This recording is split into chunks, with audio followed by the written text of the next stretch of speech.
दिल की बात संतोष के साथ आज हम देख के एक सच्चा योद्धा अजीत दादा पवार, एक नेता, एक संघर्ष, कभी कभी श्रद्धांजलि किसी के जाने के बाद नहीं, बल्कि उसके संघर्ष, योगदान और हिम्मत को सलाम करने के लिए होती है। हर बड़ा नेता किसी आलीशान मंच से नहीं, जमीन से निकलता है। अजीत दादा का सफर भी किसी राजमहल से नहीं, बल्कि आम लोगों की गलियों से शुरू हुआ, जहां मेहनत थी, जहां संघर्ष था और जहां राजनीति सेवा का माध्यम मानी जाती थी। छोटी उम्र में ही जिम्मेदारी का बोझ समझ लिया था, क्योंकि उन्होंने देखा था राजनीति केवल भाषण नहीं, बल्कि फैसलों की आग है। जब सत्ता मिली तो उसे शोभा की तरह नहीं, जिम्मेदारी की तरह निभाया।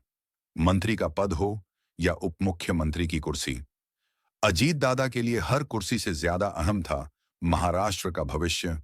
जब किसान सूखे से जूझ रहा था, जब पानी के लिए हाहाकार था, तब अजीत दादा फाइलों में नहीं, मैदान में दिखे।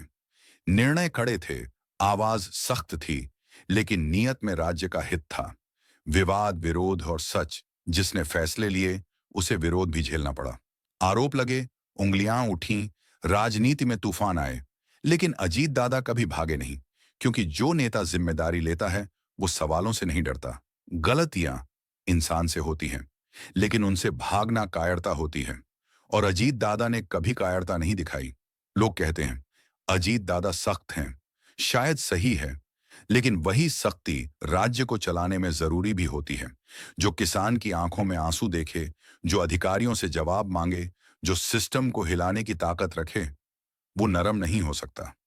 लेकिन जो दिल से जनता का हो, वो कभी निर्दयी नहीं होता। अजीत दादा एक युग, एक पहचान थे।